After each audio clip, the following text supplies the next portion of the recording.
Hello students. कैसे हैं आप सब बच्चे? बच्चे जो आज मैं बात करूंगा वो state function and path functions की बात करूंगा। तो चलिए बात करते हैं state function. State function are those property of a system whose value depend only the initial and final state of the system and not on the path followed to reach that state। वो कैसे एक state से दूसरे state में change हो रहा है उसके पाथ पे डिपेंड नहीं करेगा। जैसे मान लो फॉर एग्जांपल मैंने दो बीकर लिए हैं, दोनों बीकर में सेम वॉल्यूम है और यहाँ पर प्रेशर 1 atm है, ठीक है। और जिसका यहाँ पर मैंने जो इनिशियल टेम्परेचर है वो 70 डिग्री सेल्सियस है, ठीक है। आप इसको स्लो हीटिंग कर रहे हो या रैपिड हीटिंग कर रहे हो डजेंट मैटर, ठीक है। बट आपको यहाँ पर देखना है कि जो फाइनल स्टेट है वो 100 डिग्री सेल्सियस चेंज हुई। तो हमें डिपेंड किस पे हो रहा है? इनिशियल एंड फाइनल स्टेट पे डिपेंड कर रहा। दिस इज आपका क्या है? स्टेट फंक्शन है, ओनली स्टेट पे डिपेंड कर रहा है। फिर आगे बात करते हैं कि why are these called state functions? when the value of state variables such as pressure, volume and temperature are fixed, all other state property become uniquely defined. There is no need to know the process or path by which the system reached that condition. Example: water at 100 degrees Celsius and 1 atm has defined the value of enthalpy क्या हो सकती है, internal energy क्या है, volume क्या होगा और entropy क्या चेंज होगी। It means it does not matter whether the water is heated slowly और rapidly as long as it reaches the same final state, these property remain the same. Yes, उसके बाद बच्चे बात करते हैं कि what is essential criteria for a quantity to be a state function, ठीक है। तो फर्स्ट पॉइंट बच्चे इसका जो it depends only on initial and final state of the system. बच्चे उन लोगों से सावधान रहना जो लोग एक हाँ एग्जाम्पल देते हैं, जैसे कि आपका कॉलेज और आपका स्कूल। तो मान लेते हैं कि स्कूल आपका फाइनल स्टेट है, आपका जो घर है वो आपका एक इनिशियल स्टेट है।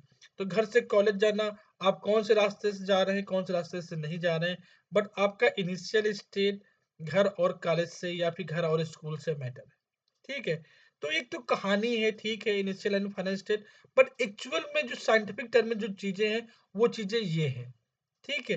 तो इनको याद रखना, वो घर और स्कूल का एग्जाम्पल सही नहीं होगा, ठीक है, आपको याद रखने के लिए, ठीक है, ठीक है।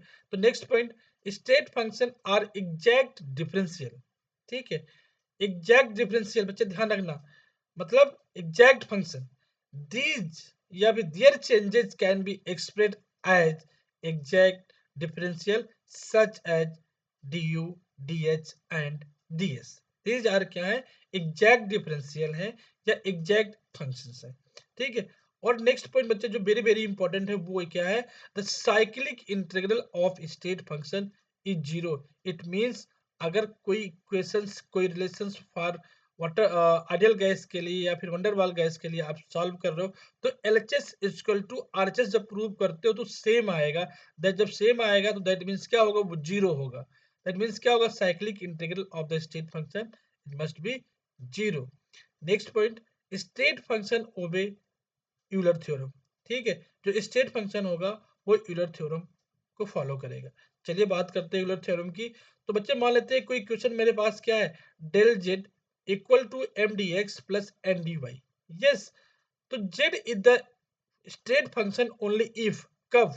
बच्चे यहाँ पर देखो इस इक्वेशन को अप्लाई कर रहा हूँ, d z equal to m d x plus n d y है और मैंने कंडीशन यहाँ पर लिख रखा कि z is the state function only if. कब होगा ये? देखो यहाँ पे बच्चे मैंने क्या किया कि जो दूर वाला है वो दूर वाला के साथ अप्लाई किया और जो पास वाला है वो पास वाले के साथ अप्लाई किया। तो del m upon del y at constant x equal to del n upon del x at constant Y.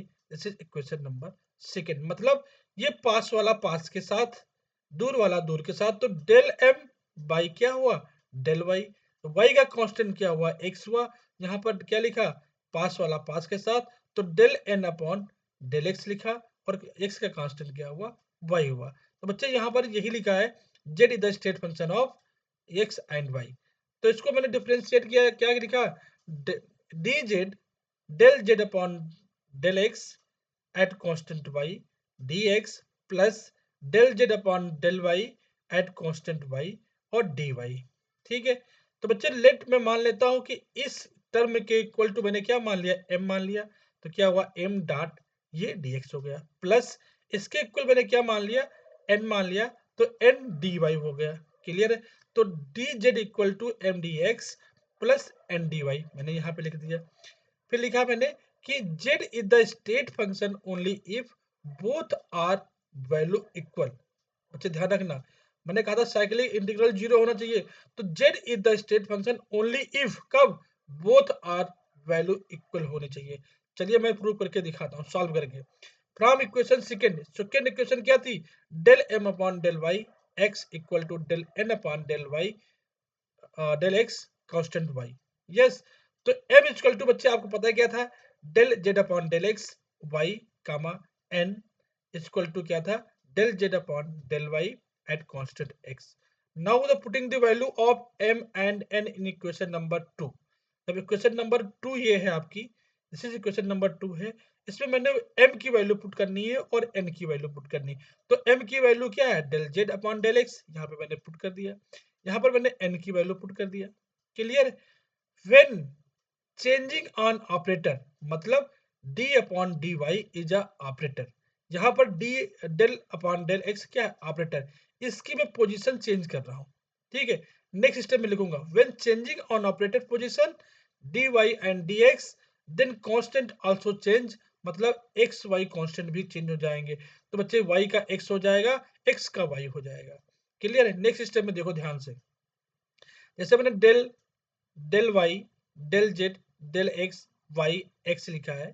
ठीक है, तो ये ऑपरेटर चेंज कर रहा हूं, तो कांस्टेंट भी यहाँ पर चेंज हो रहा, मतलब यहाँ पर मैंने डेल अपॉन डेल एक्स लिख दिया, तो यहाँ पर क्या होगा, del z upon del y हो जाएगा, और यहाँ पर कांस्टेंट एक्स हो गया, यहाँ पर वाई हो गया, इक्वल टू डेल वाई, अब यहाँ पर डी अपॉन डेल वाई हो गया, और यहाँ पर del z upon del x हो गया, यहाँ पर भी कांस्टेंट चेंज हो गया। ठीक है, फिर that means double differentiation is same then z is the state function. Yes, या फिर इसको कैंसिल करोगे तो जीरो आ जाएगा। क्लियर है, in general most thermodynamic property are state function, however work and heat are not state function because their cyclic integral are not zero under certain specific condition, work and w may behave like state function but in general they are path function। बच्चे कहने का मतलब ये है कि w and q both are path function but in some specific condition it behaves as a state function। इसके लिए मैं आपको देख रहा हूं किस कंडीशन में w and q आपका स्टेट फंक्शन होगा। वैसे जनरली w and q क्या है, आपका पाथ फंक्शन है। नेक्स्ट बात करते हैं पाथ फंक्शन की। पाथ फंक्शन आपका क्या क्या है, w and q। Path function are thermodynamic quantity या thermodynamic function whose value depends on the path followed by the system during a process, not just on the initial and final state। Initial and final state पे depend नहीं करेगा, किस पे करेगा, वो आपका path पे डिपेंड करेगा। इसके की कुछ की पॉइंट्स हैं, क्या क्या है, so depends on the process not just the end point। और इसके अलावा जो आपका पाथ फंक्शन होता है वो क्या होता है, inexact differential written as d q, d q ने डेल्टा क्यू आर डेल्टा डब्ल्यू। यस, इन एग्जैक्ट डिफरेंशियल है, इन एग्जैक्ट डिफरेंशियल है, ध्यान रखना।